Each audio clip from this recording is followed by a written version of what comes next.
फिरोजपुर झिरका के शहीद नवाब शमशुद्दीन स्टेडियम में शुक्रवार को विज्ञान, नवाचार और प्रतिभा का अद्भुत संगम देखने को मिला, जब यहां भव्य विज्ञान मेले का आयोजन किया गया। यह ऐतिहासिक विज्ञान मेला एडिक्शनेड एसोसिएशन और शिक्षा विभाग के संयुक्त तत्वाधान में आयोजित हुआ, जिसमें खंड के 20 सरकारी सीनियर सेकेंडरी और माध्यमिक विद्यालय के करीब 200 छात्र छात्राओं ने उत्साहपूर्वक भाग लिया। विज्ञान मेले में विद्यार्थियों ने ऊर्जा संरक्षण, जल प्रबंधन, पर्यावरण सुरक्षा, तकनीक और स्वास्थ्य जैसे विषयों पर आधारित कुल 80 आकर्षक और ज्ञानवर्धक मॉडल प्रस्तुत किए। इन मॉडलों के माध्यम से बच्चों ने अपनी वैज्ञानिक सोच, रचनात्मकता और नवाचार क्षमता का शानदार प्रदर्शन किया। कार्यक्रम के मुख्य अतिथि फिरोजपुर झिरका के एसडीएम लक्ष्मी नारायण रहे। वहीं विशिष्ट अतिथियों में नगर पालिका चेयरमैन मनीष जैन, खंड शिक्षा अधिकारी शरणदेव सिंह, एक्शननेट से सेवानिवृत्त यूनुस खान पाड़ला, वरिष्ठ पत्रकार नरेश गर्ग और त्रिलोक चंद उपस्थित रहे। अतिथियों ने हर स्टॉल पर जाकर विद्यार्थियों से संवाद किया, मॉडल की कार्य प्रणाली समझी और उनके प्रयासों की खुले दिल से सराहना की। विज्ञान मेले में उत्कृष्ट मॉडलों के चयन के लिए 3 सदस्यीय निर्णायक मंडल का गठन किया गया। मूल्यांकन के बाद एक्शननेट एसोसिएशन की ओर से 10 मेधावी विद्यार्थियों को 3-3 हजार रूपये के चेक, मोमेंटो और प्रशंसा पत्र प्रदान किए गए। वहीं 21 अन्य विद्यार्थियों को मोमेंटो और प्रशंसा पत्र देकर सम्मानित किया गया। ये सम्मान एसडीएम लक्ष्मी नारायण के हाथों दिलवाया गया, जिससे विद्यार्थियों और शिक्षकों में उत्साह का माहौल देखने को मिला। इस अवसर पर वक्ताओं ने कहा कि मेवात के बच्चों में प्रतिभा की कोई कमी नहीं है, जरूरत है तो केवल सही मार्गदर्शन और संसाधनों की।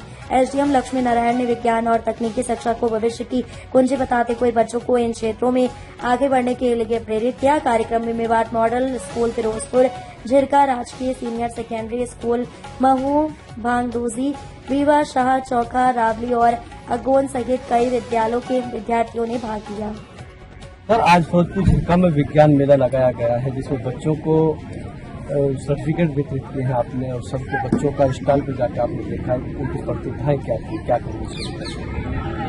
देखो, बहुत ही अच्छा जो था ये प्रोग्राम था, जिसमें बच्चों ने मॉडल बनाए हुए थे और बच्चों ने अच्छा से एक्सप्रेस भी किया, अपना जो मॉडल था उसके बारे में एक्सप्लेन भी किया। तो मैं मानता हूं कि बच्चों में मेवात क्षेत्र में कोई टैलेंट की कमी नहीं है, बसते कि उनको टैलेंट को निखारने की जरूरत है।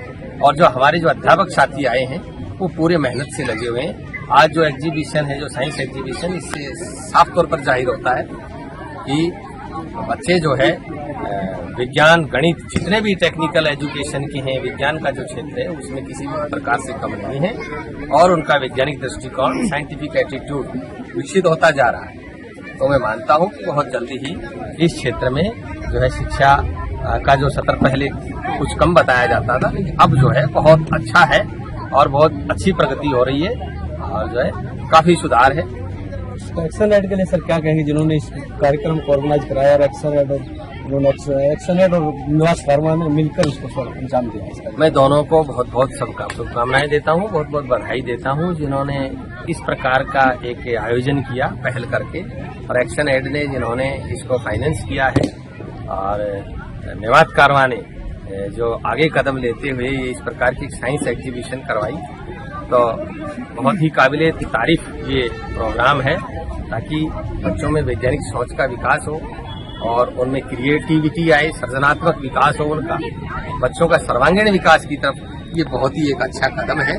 और मैं उम्मीद करता हूँ, आशा करता हूँ कि आगे भविष्य में भी इस प्रकार से मेवात कारवा और एक्शननेट इस प्रकार के कार्यक्रम करवाते रहेंगे। ये सर आखिरी सवाल है कि मेवात में कहा जाता है कि सरकारी स्कूलों में खासकर पढ़ाई नहीं होती, लेकिन सारे जो बच्चे थे सरकारी स्कूलों के बच्चे थे और उस तरीके का टैलेंट जो दिखा, तो क्या लगता है सर इसमें? बहुत अच्छा, सरकारी स्कूल किसी प्रकार से कम नहीं है, कुछ संसाधनों की कमी है, लेकिन बच्चे जो सरकारी स्कूल में पढ़ते हैं वो किसी प्रकार से कम नहीं है। बेशक वो थोड़े से कमजोर परिवेश से आते हैं, इस वजह से उनको समझा जाता है वो उसी प्रकार के ही आदमी हैं और उनका टैलेंट को विकास करने की जरूरत है। अगर उनको पूरी सुविधाएं दी जाएं, पूरे जो है उनको साज सामान और पूरा जो माहौल दिया जाए पढ़ने का, तो सरकारी स्कूल में बच्चे हैं वो इसी परिवेश के हैं, इसी पर्यावरण के हैं, तो वो भी किसी प्रकार से कम नहीं है। और मैं जो है ये देख रहा हूँ कि सरकारी स्कूल किसी प्रकार से कम नहीं है। आज का जो युवा अध्यापक है, जो नए अध्यापक हैं, पूरी तरह से